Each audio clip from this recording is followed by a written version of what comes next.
People didn't choose it. They didn't agree to it. They didn't even notice it happening. One day, time was part of life. The next, it had a price. Once time could be measured, it could be sold. And once it was sold, it stopped belonging to the people living inside it. This was the beginning of a trade, not work for pay, but life for wages, hours for survival, presence for money. It didn't feel like control. It felt normal, fair, modern. That's why almost no one resisted, and that's why the trade never expired. Before industrial society, time was not uniform. Days were shaped by light, by weather, by energy. Work expanded and contracted naturally.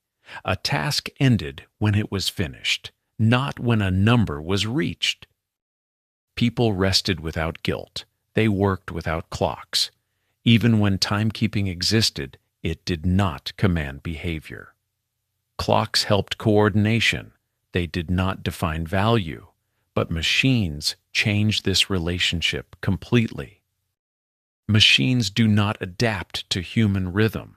They do not slow down naturally. They do not pause when people are tired. They function best when movement is synchronized. Factories needed people to arrive together, move together, stop together. This created a problem older societies never faced. Human rhythm was unpredictable. Machine rhythm was not. So rhythm had to change. Time had to be standardized. Once hours became identical, production could be planned. Output could be forecast. Costs could be calculated. This is where clocks changed purpose. They stopped being tools of coordination and became tools of organization. And once time was organized, it could be assigned value. Paying people by time looked fair. 1 hour was the same for everyone. The measurement was neutral. The rule was clear. Time felt objective, almost scientific. That appearance mattered, because systems that look neutral rarely get questioned. People accepted hourly wages because they felt rational. They did not ask what else was being measured. This is where the misunderstanding began. When wages became hourly, people believed they were selling work. They were not. They were selling availability. The system no longer paid for completion. It paid for presence. If the task finished early, you stayed. If energy was gone, you stayed. Time became a container that labor had to fill. Once this happened, what you did inside that container mattered less than whether you remained inside it. This changed what the system rewarded. Consistency became more valuable than creativity. Endurance more valuable than judgment. A predictable worker was more useful than an efficient one. Time did not measure effort. It measured obedience. This shift did not feel violent. It felt stabilizing. Regular wages meant survival. Fixed schedules meant predictability. Compared to uncertainty, this felt like progress. And because the system provided safety, people adapted. But adaptation came with a cost that was not immediately visible.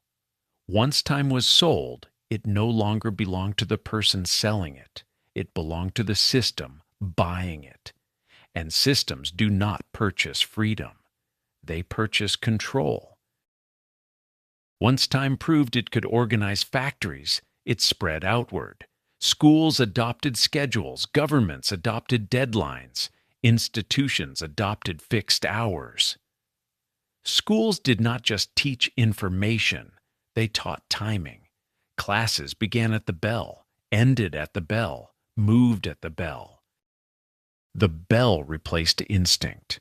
Students stopped asking, "Am I done?" and began asking, "Is time up?"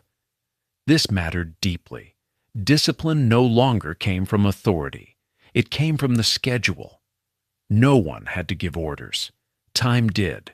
Over years, this discipline became internal. People learned to hurry themselves, to feel anxiety when idle, to feel guilt when resting. The clock moved inside. When control becomes internal, systems no longer need force. They need habits. This is how time-based control succeeded, not through violence, but through normalization.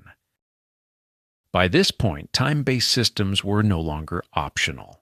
Factories depended on them, schools aligned with them, governments coordinated through them. Each system reinforced the others. This created path dependence. If one system slowed down, it fell out of sync. In a time-based society, moving slowly alone means falling behind. Time became the shared language between machines, institutions, and people. This allowed scale, and scale requires sameness. Identical days, predictable output. Replaceable effort. Time made humans interchangeable. That is why the system stayed. When time became money, people did not realize the permanence of the trade. Money can be replaced. Time cannot. Once time entered the market, life reorganized around it. Work, education, worth, identity. This structure was designed, not inevitable, and anything designed can be understood. But first, it has to be seen.